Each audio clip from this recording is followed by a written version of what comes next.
Today's reading is in two parts. We're going to begin with two new books that are just coming out, and then follow that with a reading from the before times, a book that came out just before the pandemic. So we'll have a chance to kind of reach back a little bit and highlight some work that we weren't able to talk about so much earlier.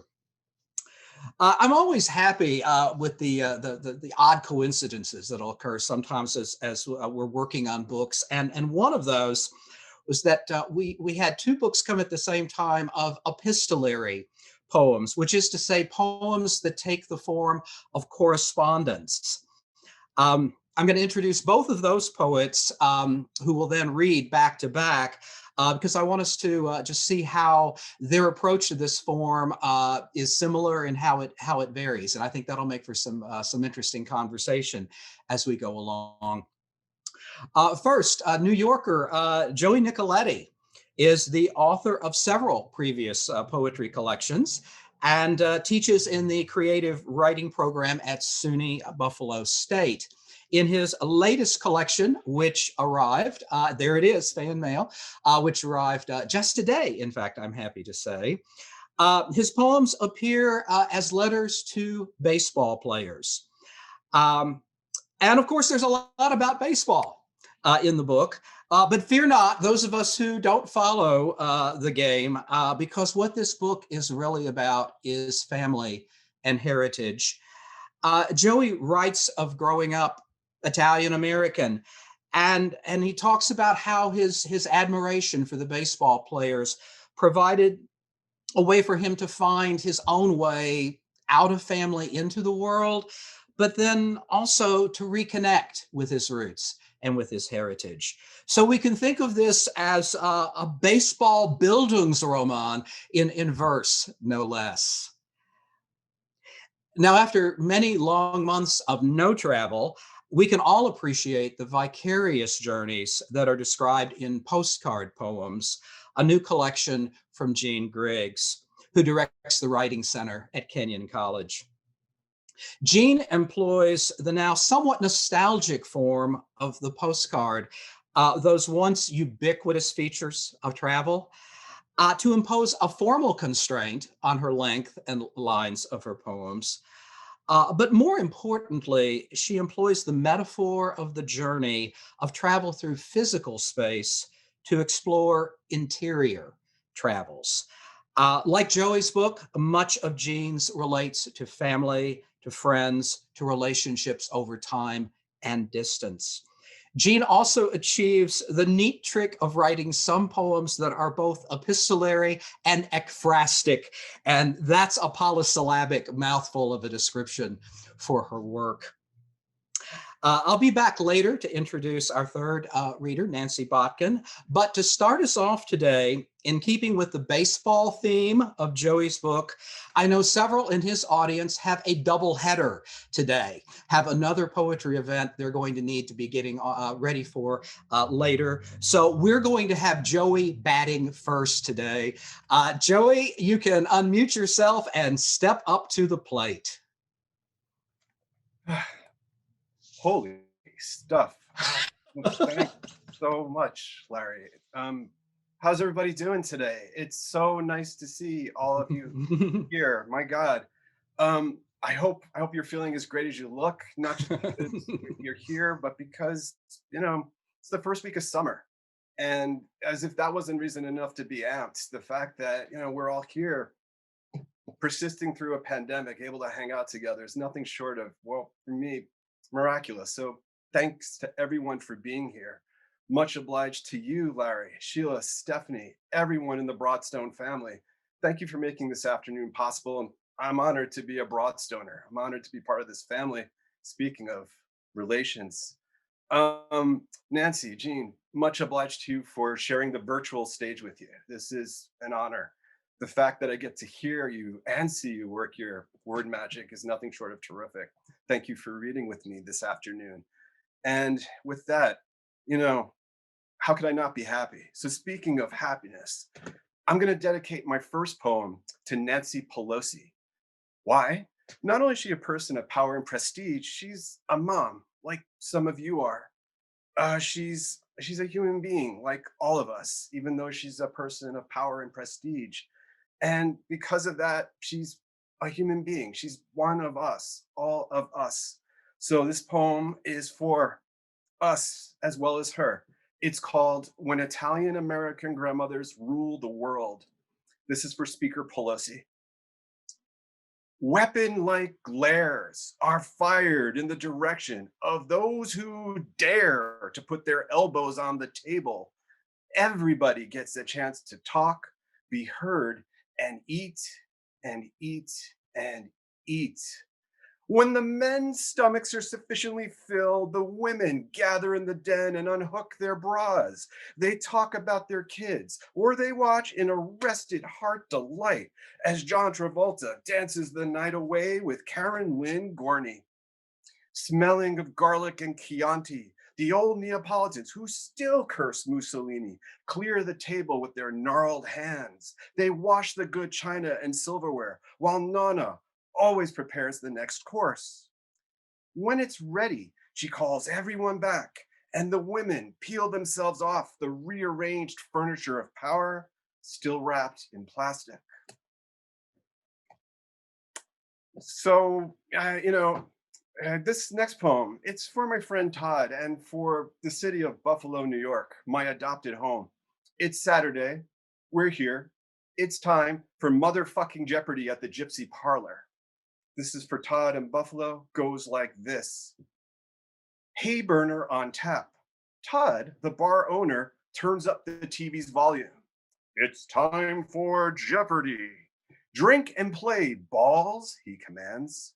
All questions must be shouted at the TV, as well as preceded by the phrase, "What is motherfucking?" Todd clears his throat, then demonstrates. What is motherfucking Donkey Punch? What is motherfucking Enceladus? What is motherfucking Hiram, Ulysses Grant? A daily double.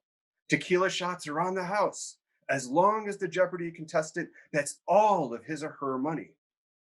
Not tonight. Todd shakes his head. The people seated at the bar boo and hiss. The bartenders laugh as they mix and pour drinks. Another hay burner for me. That guy has no guts, balls, Todd bellows. Absolutely no motherfucking testicles. So this poem is from fan mail. This is to Dave Kingman. Dear Mr. Kingman, was it fun handing out chrome fountain pens to New York-based sports reporters on your first day of spring training? This is on my mind when I see a small envelope from a stranger in Texas. I open it. Your baseball card from 1975 has arrived, like summer. It's in better shape than I thought. Sharp corners, no creases or scuffs. Then I notice an expression of resignation on your face, as if posing for the picture was necessary for you to get on with your workday. And my spirits sink on your behalf, like car keys hurled into an ocean. Why do I feel so connected to someone I've never met? How is it that being a fan of yours, of admiring all of the moonshots you launched in your career, 77 of them at the time this card was made and distributed, can have such an effect on me? I mean, would you feel empathy for me if I got a rejection letter from the New Yorker? Maybe it's because I was raised with tough love, to hide my feelings so that no one would use them to hurt me, like the press did to you when you didn't have a good game. Maybe it's because I saw the pain in your eyes when you struck out, when I watched you on TV, when I was a child in my parents' house, when this card first came out, and your image was as constant of a presence in my family's living room, at least as much as any adults.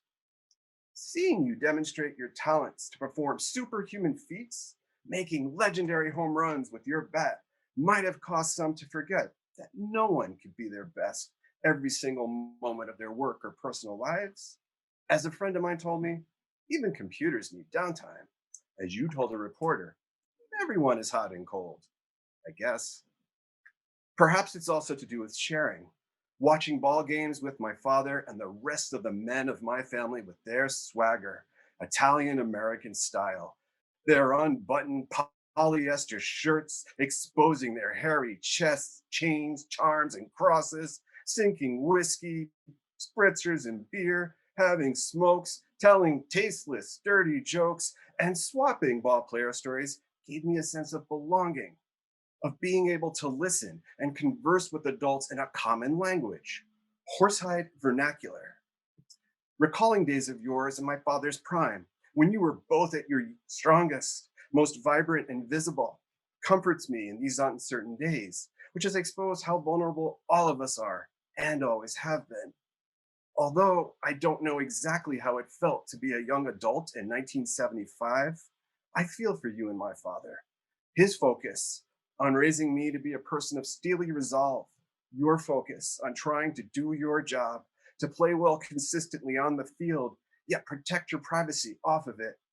Your sensitivity as powerful as your swing, as you try to get a hold of one in the San Francisco cold, the Golden Gate Bridge dripped in mist. So this fan mail, it's for my mother, but it's addressed to Pete Rose, affectionately known as Charlie Hustle. To Pete Rose.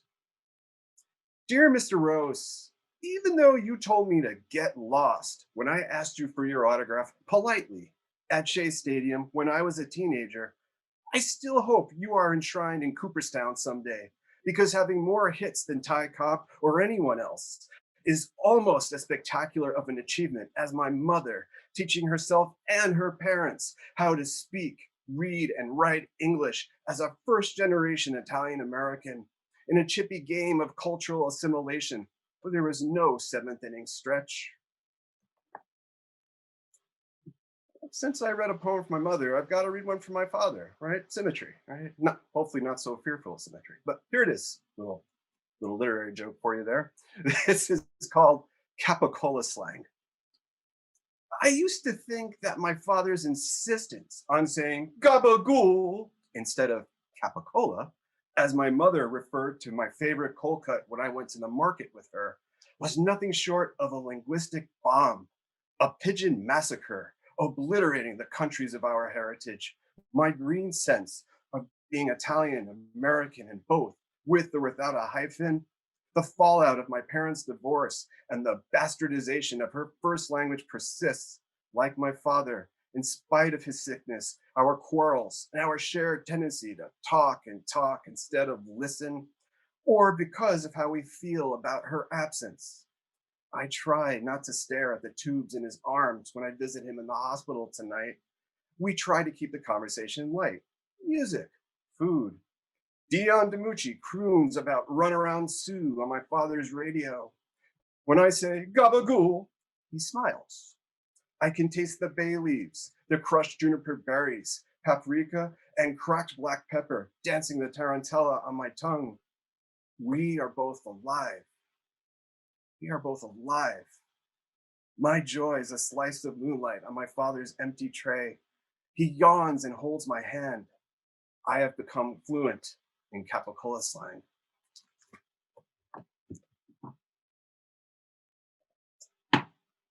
So here's a poem for my childhood friends.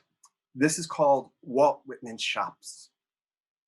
More houses, less trees, no more dairy barn, no more drive-through convenience store where my father can buy smokes, lottery tickets, milk, the early edition of the Daily News, a six-pack of Peel's, Schlitz, or Schaefer, or some other piss water masquerade, as my mother used to say to him.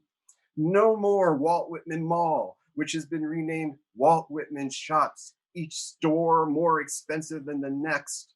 No more grass on the lawn of the house I grew up in, replaced by a truck on blocks. The mailbox my father made gone, like his wedding ring and my boyhood friends, all of us spread out across the world, some in Iraqi battlefields, others in prison, and others in states and cities whose names we learned in junior high, middle school today.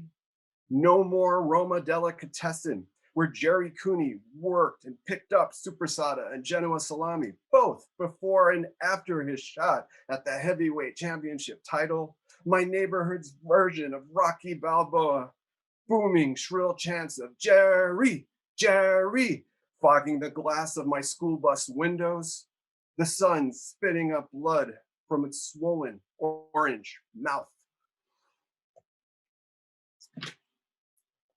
So here's some more fan mail. This letter was written to Rico Petroselli. Is that not a beautiful name? Rico Petroselli. Good God, man. This is for him and you. To Rico Petroselli. Dear Mr. Petroselli, I won your 1975 baseball card in a 10-card flip. I didn't know about you before then, but when I read your full name, Americo Peter Petroselli, on the back of the card, I can taste my Natas Pizzelles sweet and flaky in my mouth. When I read that you are a Brooklyn native, I was a Ferrari speeding across the Williamsburg Bridge. I brought your card with me as a good luck charm when I went to Friday night bingo with my grandparents. We all won money, people mumbled. When my grandparents died, your card was smooth armor in my sports coat pocket. As I look at your picture on this muggy mid-July morning, your smile is a turnpike, taking me and my grandparents to Fred's, their favorite diner. I see this card beside a plate packed with pancakes, 4 smoked sausages, and corned beef hash. Dots of hot sauce on my sleeves. So this next poem, Shakespeare. All right, Shakespeare's Juliet notably asks, "What's in a name?" This next poem investigates that question, kind of, sort of. This is To Razor Shines, another great name, Razor Shines. This is for him and you. Dear Mr. Shines, Razor, do I have to live a life others want for me just because they've chosen it for themselves? When I look at your baseball card, I see the back of the house I grew up in, where hubcaps bloom beside black-eyed Susans. I see myself sitting at a round, burgundy, spray-painted wooden table, slurping a glass of iced tea as I read and memorize the names of ball players in the various cities and towns they hail from. For instance, Razor is your middle name. Durham, North Carolina intrigued me. It was somewhere in something different from what I knew, hundreds of miles away from the constant yelling, screaming, kicking, and punching, from the rubber boots, pumps, and knives the adults in my family hurled at each other, as well as me. Your name, your career in the show, your time as a Montreal Expo became a hope that I could make a different reality for myself, that I could find my own way to be present in the moment without knowing precisely how things would work out. I am grateful to have this card, this marvelous window where I can still see and hear some chickadees perched on a clothesline, their gold chatter cracking a concrete piano.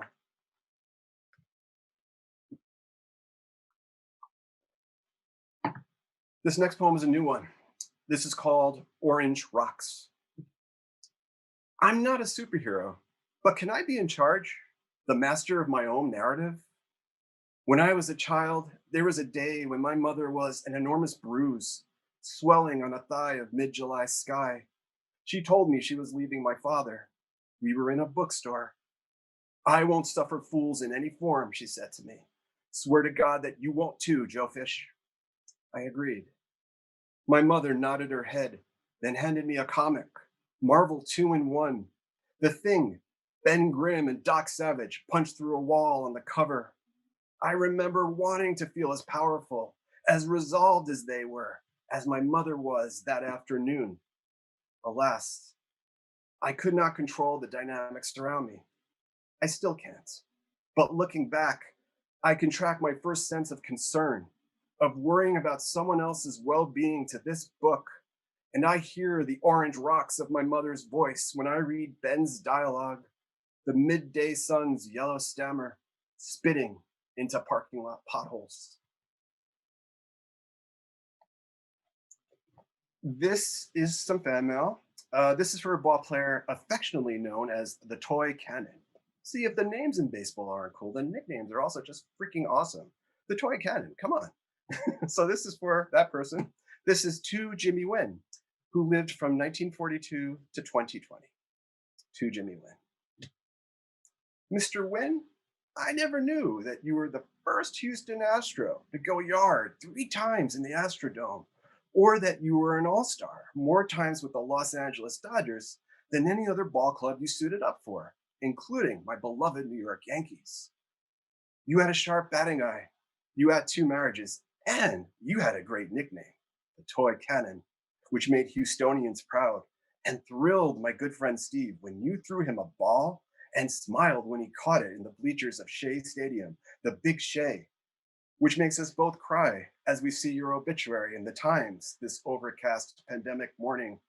The 2020 baseball season's postponed start, feeling like an acid rain delay in an abandoned stadium of our cheap seat souls. This is my last poem.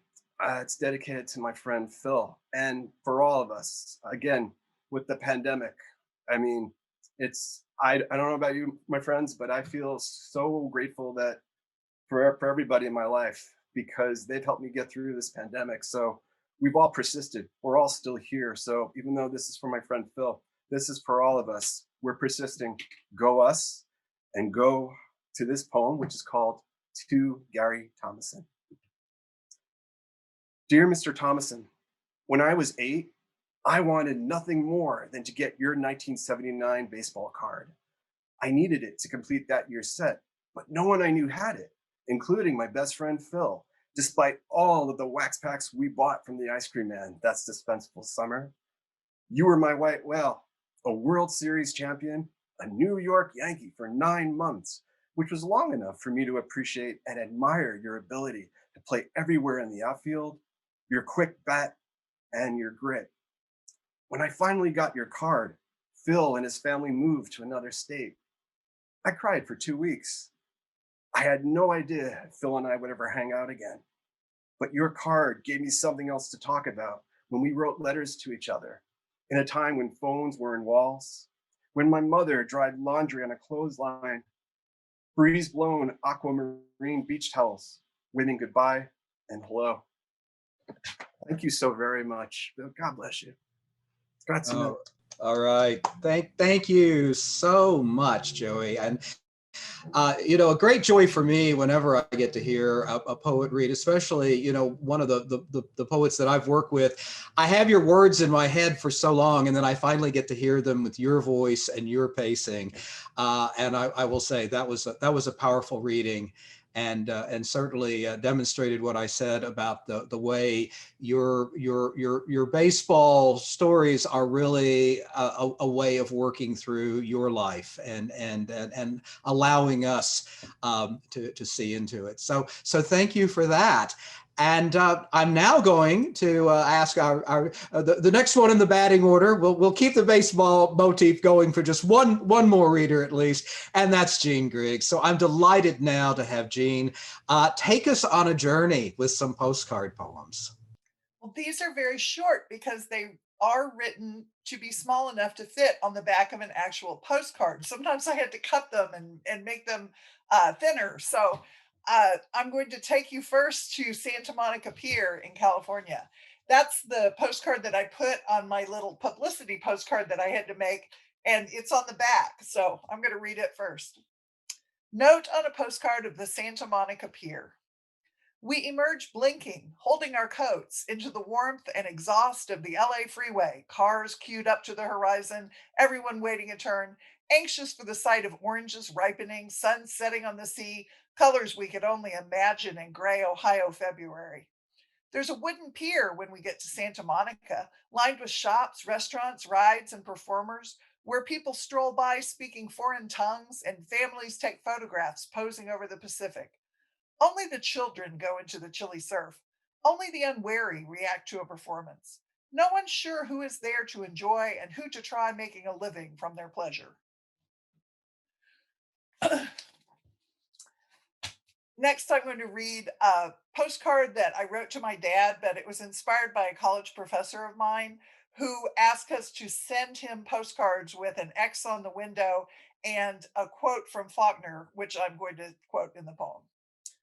In Faulkner's Old Man, a guy gets a postcard from his former girlfriend with an X on her pictured motel window, and this is where we're honeymooning at, written on the back. So for years, we sent each other postcards with big X's on the windows of almost everything. The one I am holding is a black and white view of Emerald City. The X in black ballpoint on a high tower, as if you were there, still waving, still winking.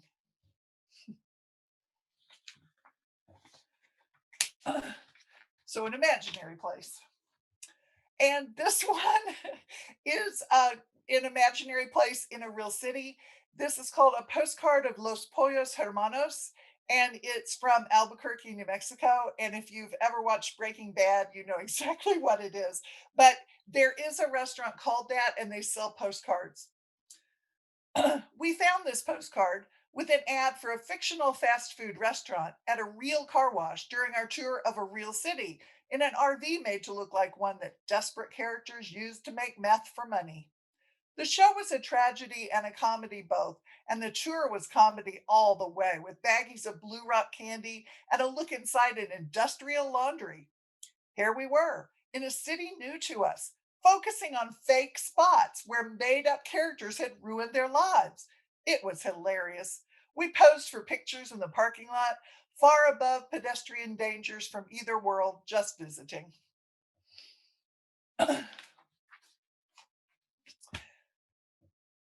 This one is about Isle of Palms, which is in South Carolina, and I have a couple about this place, and I'm going to read them both today. Note on a postcard from Isle of Palms. On our list of places to go, the beach at Isle of Palms is always at the top. Nothing is better than the first sight of palmettos, crepe myrtle at the bridge, opening our windows to let in the heat and smell of low tide. The week we found starfish, the morning when conch shells were everywhere, maybe the result of a storm at sea.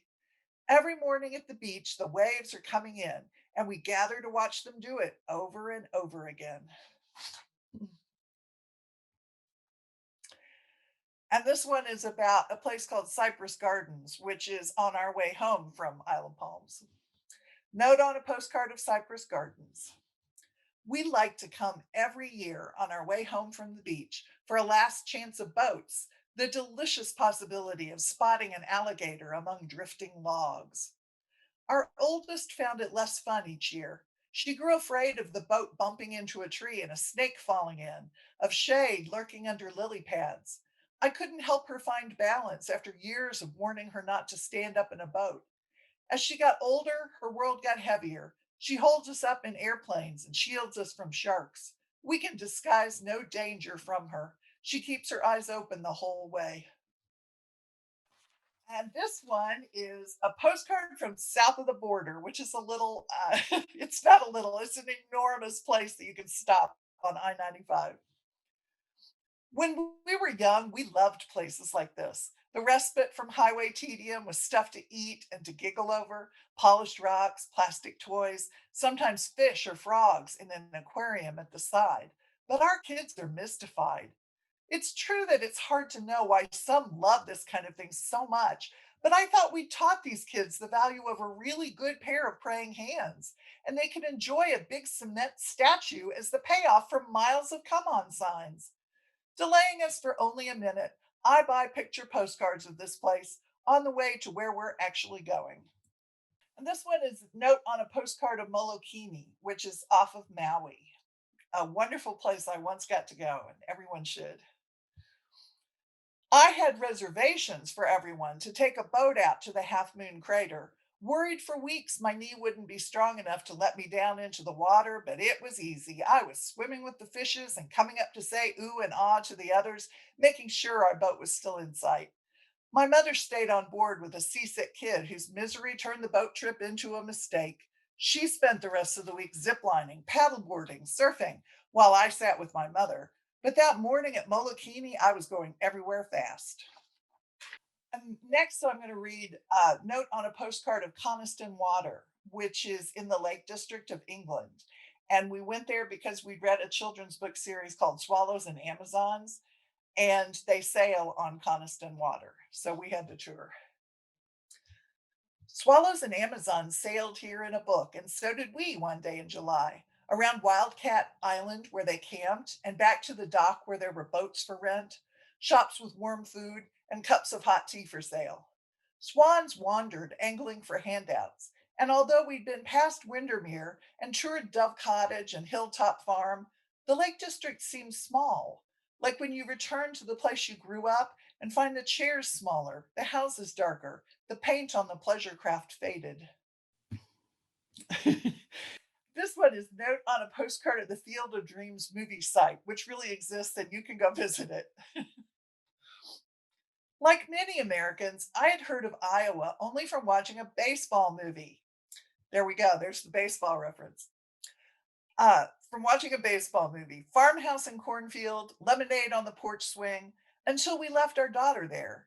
On Parents' Weekend, we visited a corn maze, ate at Pizza Ranch, played cards in the breakfast room of the country inn.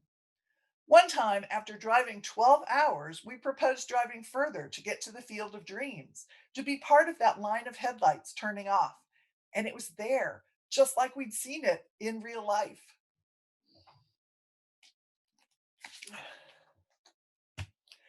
Here's one of my more exotic destinations. I once got to go to Iguazu Falls, which is on the border of Argentina and Brazil.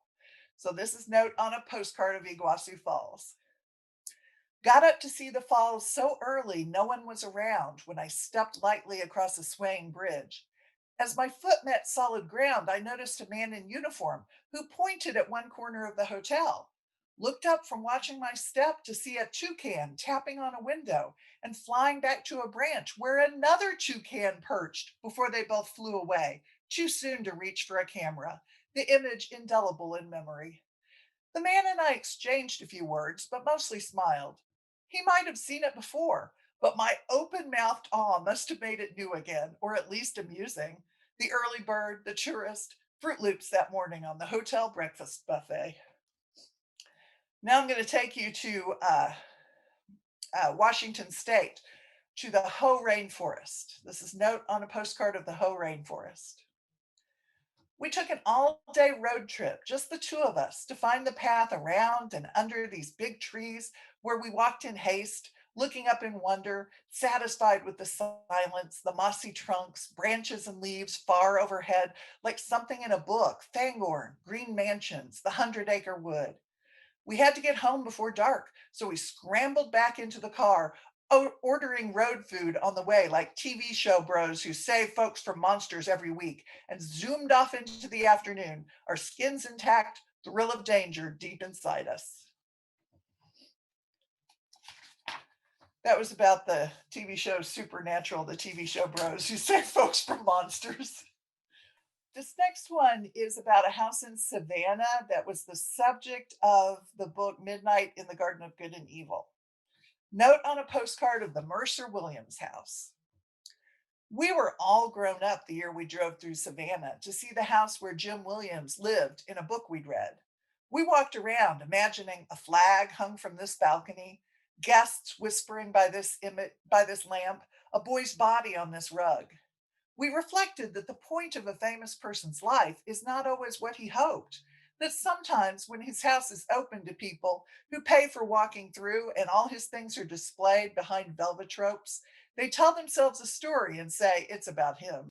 And now I have one that's about the Grand Canyon, but the title is Note on a Postcard from the El Tovar Hotel, because that's the hotel that overlooks the Grand Canyon. We got here minutes before the sunset, and all night I kept calling it the hidden precipice. In the morning we could see it, but my knee ached, so I sat on the porch gazing into the abyss and thinking about my mother, how she would take me to fancy hotels and sit, saying she was content with the view, watching me disappearing over the horizon, like my daughter now. This is a real place. And this is my most ekphrastic description, I think. It's really describing what the place looked like and felt like. A postcard of Antelope Canyon. We walked through, touching sandstone walls, peering up into golden light or a square of blue far above, laughing because on our drive to get here, we kept spotting sculpted sandstone in the shape of Jabba the Hutt and joking about Diego Luna, the actor who says he wants to feel his texture. And then we were here, feeling everything, deep in the bowels of the alien landscape. Here's my second Isle of Palms poem, another year's postcard from the Isle of Palms. Once more onto the Breach Inlet Bridge, past the boathouse, and into the Ocean View place where we meet for lunch. Two households, both alike in joviality and a tradition of distracting our pale children from the noonday sun. We separate for changing rooms, emerge on the beach into the waves, and end up at the ice cream stand, the shop with the bird named Bubba, and the hermit crabs we take home to our rental house. A summer's lease of paradise we fill with damp towels, smudges of sand and sunscreen, game score sheets, paperback books, and the people we build sandcastles with all the summers of our lives. And here's one about Cape Cod. Note on a postcard of Cape Cod. The books of my childhood featured the beaches of Cape Cod and rambling houses in that style, with people running in and out, hands full of seashells and flowers, being careful not to spill water on the piano or pale carpet. A weekend gathering with women of a certain age brought those books to life. The sea view, white curtains, delicate china plates. Our sense that for one day we could live like in the books without any of the fuss of having to sustain anything except ourselves, making meals of little dishes on trays, the wine we brought poured into an endless line of glasses. I'm zigzagging you all around the world, so now I'm going to take you back to the Southwest, to Mesa Verde. Note on a postcard of Mesa Verde. The sides of the cliffs are so big and deserted villages so small, it's hard to spot them even from designated overlooks. But at one place we stopped, we could see several villages in the shadows of the facing cliff. This one is named Cliff Palace as it's the biggest, and another features walls and windows built into a second indentation above. All of them are quiet, deserted, full of the darkness of doors too small for modern humans. My knee stiff, I peered across the abyss and wondered what happened to these people if one got too old to climb home. Would she be left here like me, looking at her door? In the book, I have kind of a progression. The knee just gets stiffer and stiffer, and I get left at the bottoms of things more. So I'm reading these more or less in order. This is Note on a postcard of Niagara Falls. I've been here twice. The first time you were too young to remember, and the second too old to want to come along. So it was the first trip we took without you. I missed you, losing my regret out of earshot, drowned out by water roaring, wishing I could watch you see this, wondering if I left you alone too much, pursuing your own course around me, a pointed rock in the current that is still bearing you swiftly over the Atlantic, over the Neva and the Baltic Sea to Lake Baikal, where it laps softly against the edge of the trail you were building around it. So that was one to one of my children, and here's one to the other of my children. A postcard photo of a medieval painting. I used to skip the Virgin and Child rooms with the dark cracked paint and views of the same old pair, but now I seek them out, looking for the weirdest child, a smug one, or a babe with 40-year-old features trying to escape from her arms. Along with iconography, you've taught me to search for variation, works of art as entries in a freak show, oddities on display for our amusement, any possible edification, a side benefit of peering closely to see what might make this new version so hilarious. Some of these postcards were real, they were views I was thinking about, and some of them were imaginary. And this is one of the ones that's imaginary. It's called A Postcard from Home. Live chipmunks from our garden brought in through the cat flap, moles and voles from the yard, mice scuttling in the wall between kitchen and dining room, the patter of little feet on the drop ceiling downstairs. Last night, a big crash at 3 a.m. turned out to be a cornered mouse chased behind a metal shelf, tipping it over, cat streaking away. Your dad caught the mouse in a net and took him outside where he is still trembling. The rest of us went back to bed with the cast of Into the Woods singing No One Is Alone in my head, as they so often do when we turn out the lights. That's about living in Ohio. There are a lot of mice. I was used to insects when I lived further south, but here it's little mammals. And this is one that there actually are postcards of, but it's also about where I live. It's Note on a postcard of the Mount Vernon Public Square. We've been out there since January every Saturday with our signs, addressing our congressman, who is old and far away, unable to hear, trying to get the attention of our neighbors who don't know he is voting against their health benefits, our water supply, and her ability to make decisions about how many kids she can afford to bring up in this small town where 9 out of 10 bearded young men in pickup trucks give us the finger each week until we begin to turn away, unable to see the driver of the 10th truck with his thumb up as he speeds around our square with the Union soldier on a pedestal, overlooking it all, unmoved. And here's one that is a postcard that I was looking at, but it's a postcard of a piece of art, and it's by Renee Magritte. And I can't pronounce French, but I'll try. It's a postcard of Magritte's The Therapeutist. Easter weekend, and I miss my birds, my girl's rabbit, my boy's guinea pigs, my brother's voice in the morning discovering a chocolate bunny, the voices of our friends busy with their grown children, home for the holiday, big dinner, church, cars on the highway, while I sit quietly, wishing I had caged the children, thinking about the little hen's egg I put in the bird cage one year, how blue it was, but no one was fooled. There was never going to be a baby.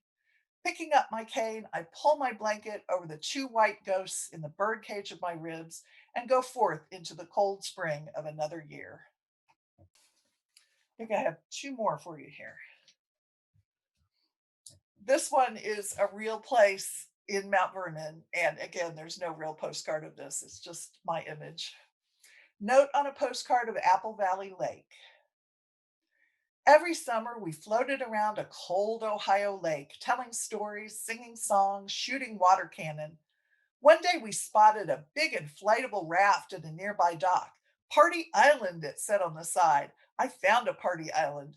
Every time we launched it, strange kids' arms and legs started emerging from the center hole or boarding from inner tubes, armed to the teeth. When it couldn't hold enough air anymore, it ended up in the garage with the outgrown stilts. You moved away over the horizon. Now you may think I'm spending summer in the blue chair reading, but I'm floating quietly around the lake with no one to make me get out. Yep, I still have two more. That was the third from the last. This one is note on a postcard of the Alhambra. I missed the summer palace while marooned on a bench, knee throbbing enough to make me wonder about servants and prisoners once forced to walk through these terraced paths, surrounded by the most intricate designs ever seen, visible to only a few, until death and time opened the gates to Napoleon's army and then to 6,000 people every day. Fingers touching the patterns, children whining for water, seeing it run through the courtyards and chambers, before heading on down the mountain to where still the ordinary people stay. This is not the last poem in the volume, but it's the last poem I'm going to read today because it seems a good ending. Notes on a postcard with a view of Lauterbrunnen. Can't pronounce German either, probably. Lauterbrunnen is in Switzerland. The Valley of Waterfalls did not work on my imagination as expected, overshadowed by peaks of excitement, glaciers, goats, glimpses of gorges. I love a literary view, but the valley that inspired Rivendell pales in comparison to the mountains, the source of many falls. I did wonder as a child about the joys of the last homely house with its hearth and pipes, singing and poetry reading. How old would you have to be before contenting yourself at the bottom, giving up the path that winds away? That's the end of my tour. All right, brava, Jean. How wonderful, and you take us so many places. There's so many things I could respond to there. I will quickly say that I also remember seeing toucans. In my case, it was down on Trinidad. In a rainforest down there. But what I really want to comment on, I'm so glad you included the poem about the Field of Dreams site, not just because it connects you to Joey and his book, although very appropriate, but in that poem, that postcard in particular, although you do this throughout the book, I love the interplay between what is real and what is artifice. And it's like, so Iowa didn't seem like a real place to you, sort of until you get to this ballpark, which of course isn't really a real place. It's a created place. It's an artificial reality. So I just really wanted to single out that element of your work, because that was present in several of the poems you read today, and throughout the book. And I think that's one of the things that you really do a lovely job of playing with throughout. Thank you. All right. And speaking of Joey, I'm going to ask Joey to unmute again for a moment, because before I let the two of you kind of step aside, and we get on to Nancy's reading, I want to ask a kind of craft question, which is appropriate to the two of you, because so it's sort of a two-part question, and then I'll let each one of you respond. Is like, first, what drew you to this epistolary form? I mean, you both have chosen to write poems in the form of letters or notes. So what kind of intrigued you about that as a form? And then when did you know you were writing a book? I mean, were you aware from the beginning, as you were working with this material, that you saw it growing into a full body of work, or was that something emergent in the process? So there's a little craft talk for us. Whichever one of you would like to respond first. Okay, Joey's being the gentleman that he is, so I guess Jean, we'll bring it to you. Sure. Mine had to be epistolary because they were all saying "wish you were here" in some Hmm. way. Hmm. Um, and sometimes the postcard that it started with, I really was just I had a picture that I wanted to send to a group of people, and I said, I'm gonna write some lines and like send them all the same lines. And then after that, I thought, I want to do this more. So it was a book after the first postcard that I Hmm. thought about trying to pare down to make it that small. Hmm. It was the paring down that was the craft of it. Yeah. Wish you were here. Yeah, Gene. It's an interest. That's a great way. What a lovely way of thinking about how to write anything for other people's consideration, much Hmm. less this book, right? I don't know.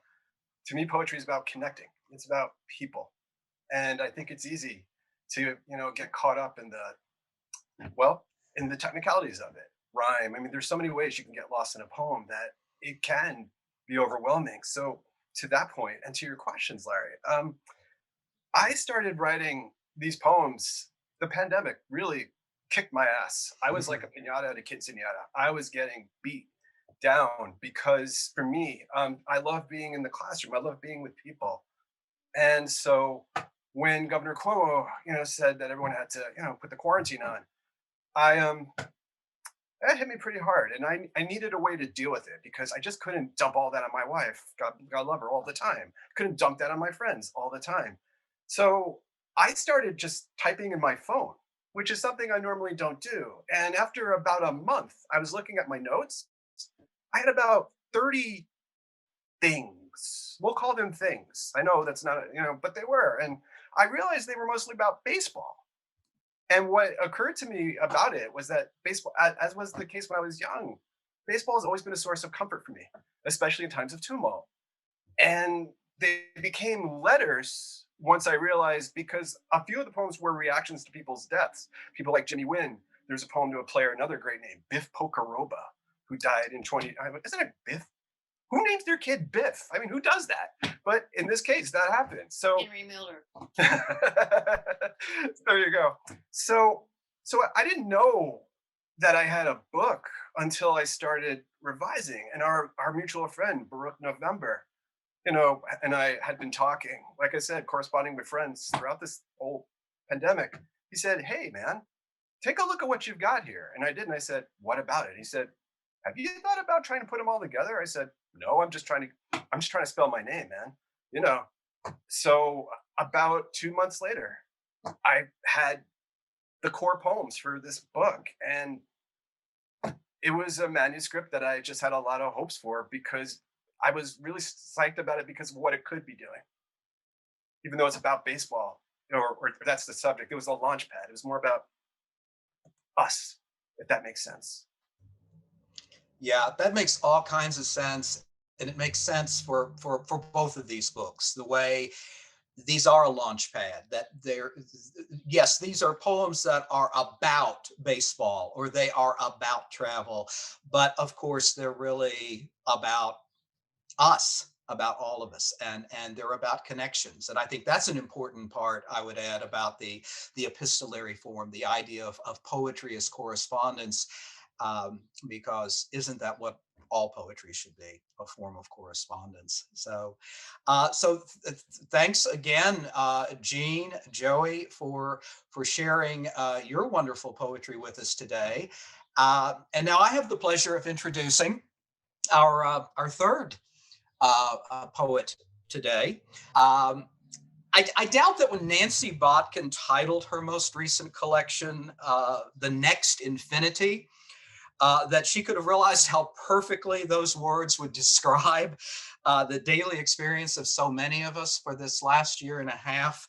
How each day was seemingly repeating this endless loop of locked in and locked down. But it's not just the title that makes this book, which came out right at the end of 2019, so resonant for these times. For throughout these poems, Nancy examines the theme of radical isolation. Like Jeanne's book, say about negotiating the experience of family, of heritage, of loss. But lest all that sound a little grim, a little ponderous, I assure you that this is also a book of rich and delightful language and imagination. And one more thing, Nancy's also a visual artist who's painting. You saw this up on the screen just a moment ago. Her painting is the cover of the book, and I'm always excited by creative people who work in such different mediums. So I am pleased to welcome, at great long last, Nancy Botkin to step up. So where are you, Nancy? I'm right here. Excellent. Good to see you. Thanks. Good to see you too. Thank you, Larry and Stephanie, for putting this together. And I truly enjoyed the readings from Joey and Jean. So I'm going to start by reading four poems that are not in the book, kind of more newish poems. And the first one, unless you've been living under a rock this week, is very topical. It's called hashtag Free Britney. Surely the airport is an essential symbol of the American dream. Arrival and departure, departure and arrival are in the history of its people. Although those who arrive and depart also wait. Hundreds of weary passengers snake through the maze set up at O'Hare for the unenviable stamping of the passport by sullen, serious men who never smile, who, Houdini-like, suck all the energy from the room. In a not so subtle act of defiance, I kick my carry-on bag forward. There's nowhere to go. We shuffle, we shift our weight. Children press their foreheads to the nylon crowd control belt. A father bends to his daughter and says, "You aren't the only one not having a good time. But what time is she supposed to have, this firefly trapped in a glass bottle? We can all hold our breath, turn blue, but we'll die before we're free. And not a fountain in sight to toss a coin. A grand disappointment after arriving from Spain, land of fountains, land of open air cafes, land of cobblestone streets and duende, for Christ's sakes.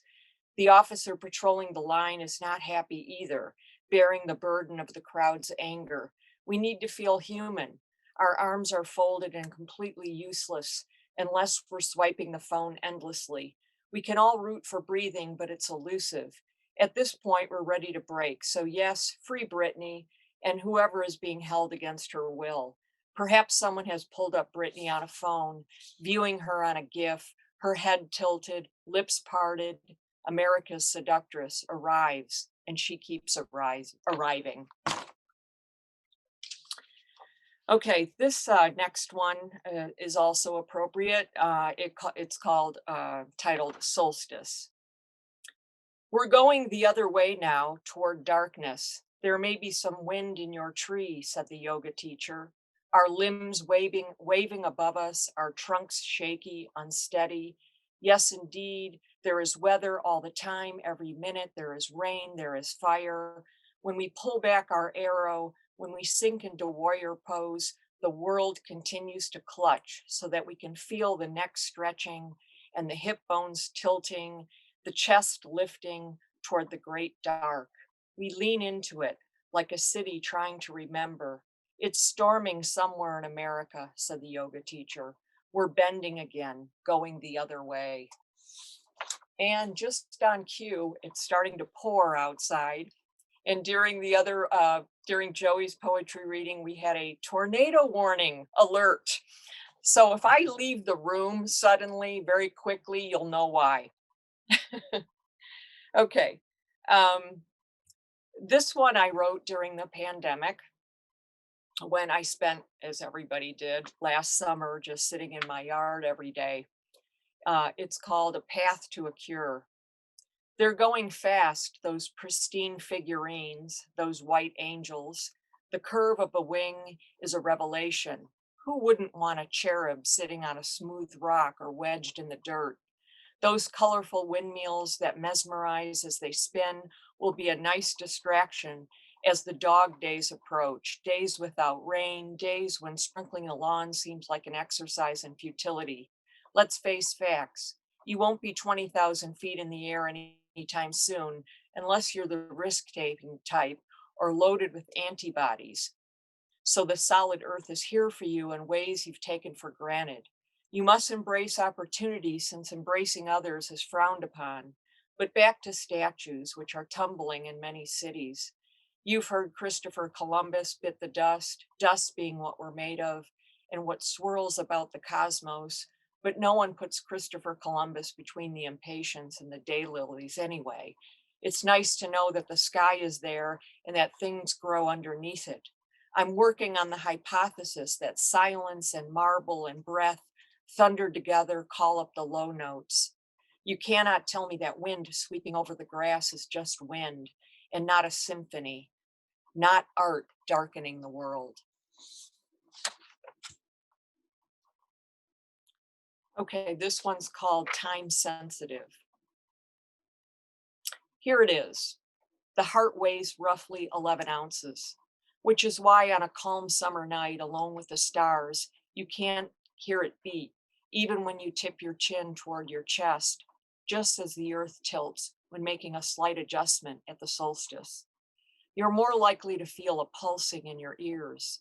When people have told me that their lives were imploding, their stories have to do with the heart, the failed marriage, the foreclosure, the forensic evidence, their faces closing down like dying flowers. I kicked the dust off my shoes here in Indiana, what we call the heartland, one of the center states that seems essential to the country's survival. There's something sturdy in our pipes and valves that's crucial to the health of Selma and Sacramento. Yes, yet if you say you're from Indiana, they wonder what you're doing living among the cows and the endless ribbons of road. I read that a plane had to turn around and go back to the airport to retrieve a human heart, precious cargo that didn't transfer, the recipient waiting in another state. Now we're getting to the heart of the matter, we say in anger, when the cold nugget of truth is sitting there exposed. And today it was the hospital personnel in their white jackets, shifting their feet, blood rushing in their ears as the plane glided onto the tarmac. You can't undo the problem of the body, but you can put a heart in a container, carry it by its handle, and walk as fast as you can to a person whose chest has been cracked open without skipping a beat. Few will ever hold a human heart, but no one can look at the cosmos without one, or a dilapidated barn in a blue air sunset, or a fallow cornfield covered with frost. For a minute on that cold table, the patient had no heart at all. True or false, we are heartsick when we are without. Okay, now I'm going to read a few poems here from The Next Infinity. This first one's titled AM. You may remember the scratchy sound of AM radio. You'd catch a scrape of a song as you passed a car window. Often there would be a woman or a man inside smoking. They punched the car lighter, waited, and then touched the tip of their cigarette to a glowing circle of orange. They stared ahead as the smoke slipped from between their lips. That's gone now, right? Not radio and cigarettes, but the past, small and dim. The song in its purity, impossible to locate.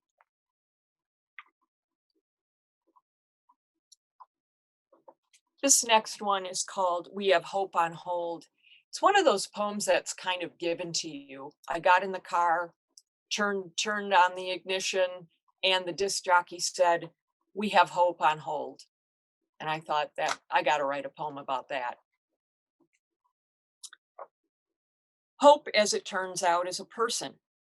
I am in my car listening to the bubbly disc jockey who is talking with Hope, telling her she has won a semi-fabulous prize. And I've lost faith in the bargain between drivers, the one that says you and I will stop, will signal, will move at a reasonable rate. I comply, I really do, despite the fact that I become skittish on two-way streets and roundabouts, trying not to get distracted by clever billboards, such as be a fountain, not a drain. I can't remember ever being as ebullient as a fountain, spilling enthusiastically all over creation, although I'm proud to say that I've never really dragged anyone down or sent anyone into a spiral, unless you count the heart to heart I had with Pamela when I said, really now, listen, I'm serious. The Botox injections have to stop, which clogged both of us up with shame and self-doubt. Sometimes I think, today I'll win a small cash prize on a scratch-off lottery ticket. Or this is the day I get T-boned at a four-way stop. I'm not negative, really. I can hold out for a thing with feathers because hope is saying, wonderful, wonderful. Thank you so much. Okay. So I've written quite a number of poems about my adolescence, and here's one called Instructions. I don't know why I think of her now in mid-May while I sit in the yard drinking a cold beer, but she comes to mind, S, who rolled a joint and offered it to me in the bedroom that she locked with a key tied to a string worn around her neck to keep her mother out, and her sister, her fraternal twin, another S, who was taller, thinner, more hip, who walked around with her eyes half closed on purpose, who flunked most everything but wanted to learn French, who wore floppy hats and silver bracelets and purple bell bottoms.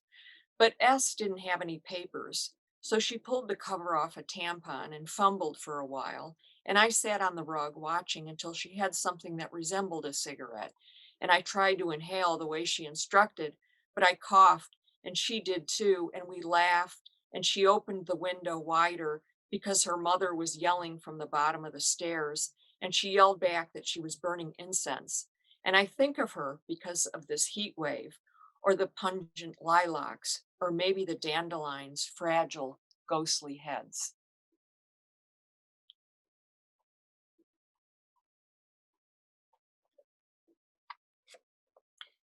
Posterity. Where I come from, everything is an emergency that can't be reined. A mile away is a church with long lines at the confessionals, a parking lot with only so many ways out.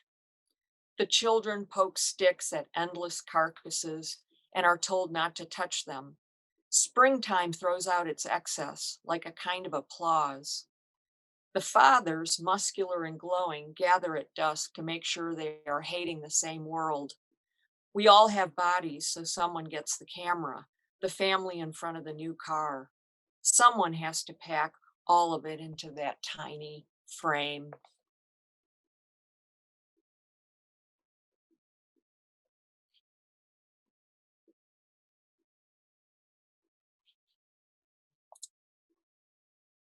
Often when I write poems, I try to marry two things together that seem to have nothing to do with each other.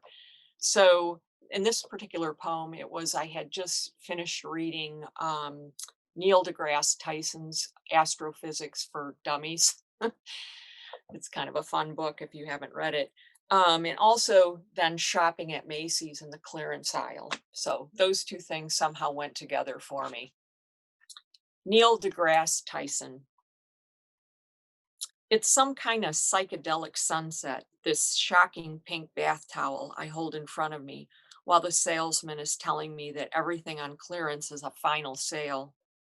And then I'm touching the hand towels and washcloths, running my hand over a rug's wavy nap, a rug that many people have rejected for their bathrooms. Why I'm folding and refolding the towels, trying for some kind of supreme order among the chaos, is a mystery.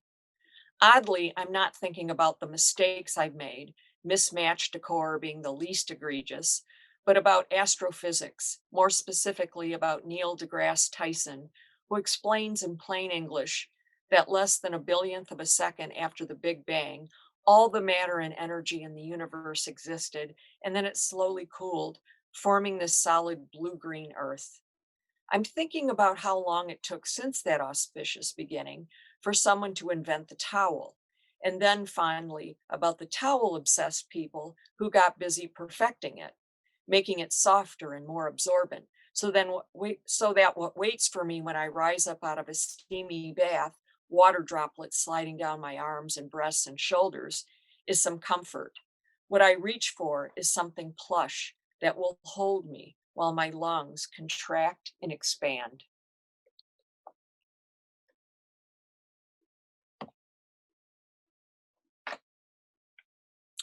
We can't take our eyes off them. The thing about Indiana is there can be no sunshine for 2 weeks straight, but every morning the coffee shop signs have been flipped. Yes, we're open.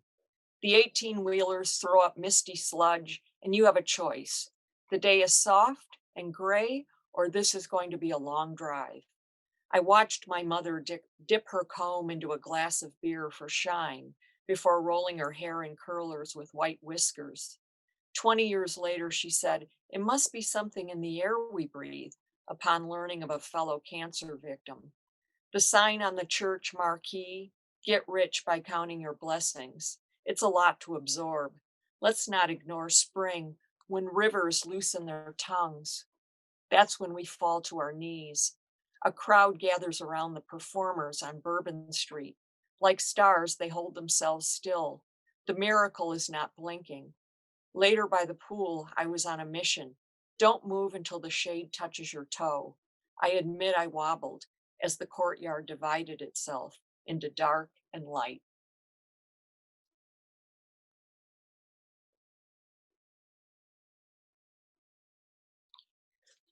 Okay, to finish off the poems from this book, I'm going to read the title poem, The Next Infinity, which is um, divided into 7 sections. 1. All that talk about Jesus pointing to God made us lighter. Or was it the horizon stretching in every direction as we left church and caravanned at the little country cemetery? Or perhaps it was seeing the tractor's giant wheels rolling over the fertile earth. At first, the rain fell like feathers on the silver casket. That was one infinity, and we had to step over its broken glass. 2. A violent storm of ash buried Pompeii. We walk over the rubble and pause to admire the frescoes adorning the doors in the brothel. Doors lead to other doors where stark light cuts in jagged halves. We shield our eyes but hold that infinity close. 3. Rise from the anesthesia into a buzzing fog. No clarity, just babbling and involuntary tears. Whimper, it's cold, so cold. Doctor, how often do we change the gauze? The water beneath that infinity is cold, and you'll come up begging. 4. For anyone who's ever felt starved or brittle or dreaded a day without parabola, embrace infinity's echo like shallow breath or darkness in the pit of forever. 5. Stick a bookmark in this infinity and come back to it after the dark red claws of passion leave its mark. beautiful terror of a radiant half moon, beautiful emptiness of a silent piano, beautiful telescoping of a tongue where innumerable stars wink along the untamed ocean of flesh.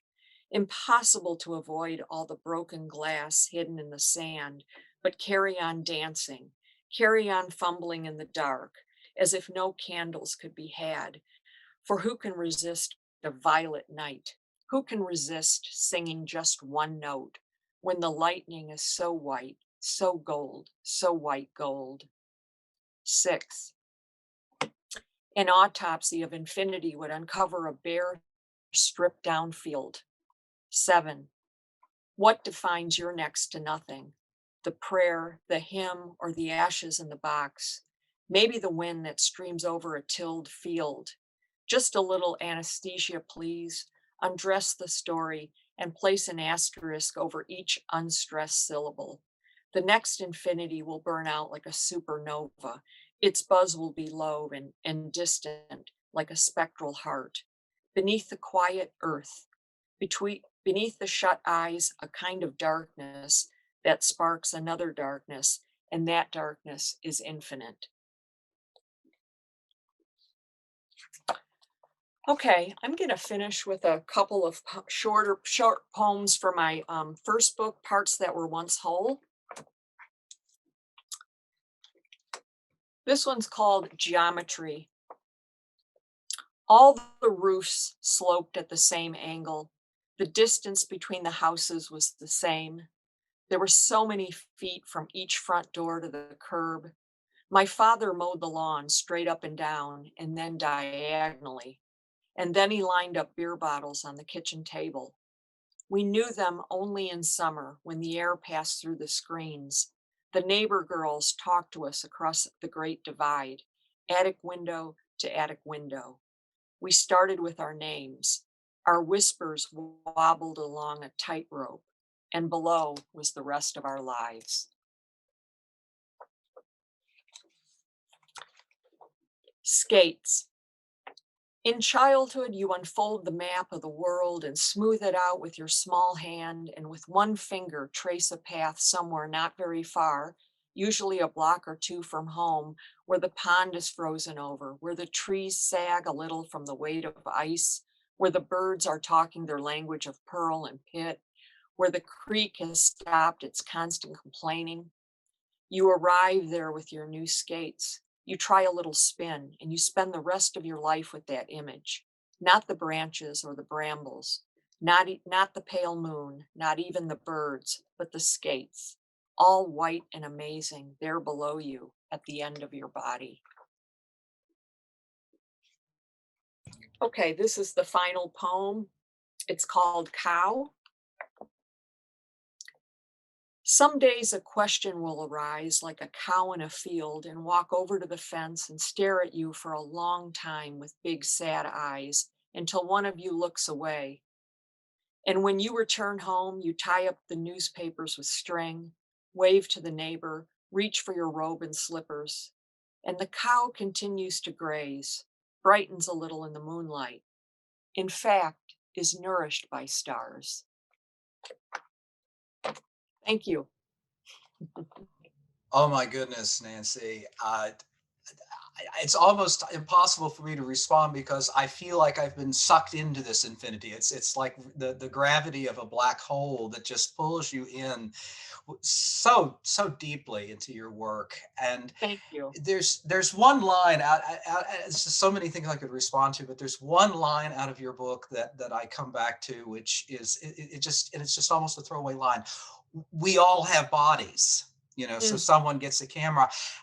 We all have bodies. Like, that's almost an ephemeral thing. It's like, oh yes, this is this thing that we have in common, and yet seemingly that's what defines us. And I just love how in such just this really efficient phrase you say so much. So No, thank you. Yeah, I think that's probably one of the themes in my poetry. When people say, "What are your themes?" One of the things that comes to mind is the body mhm. and mortality, which seems to be a thread that runs through my work. Yes. So thank you for noticing that line. Well, thank you for writing it, and thank you for sharing it with us today. It's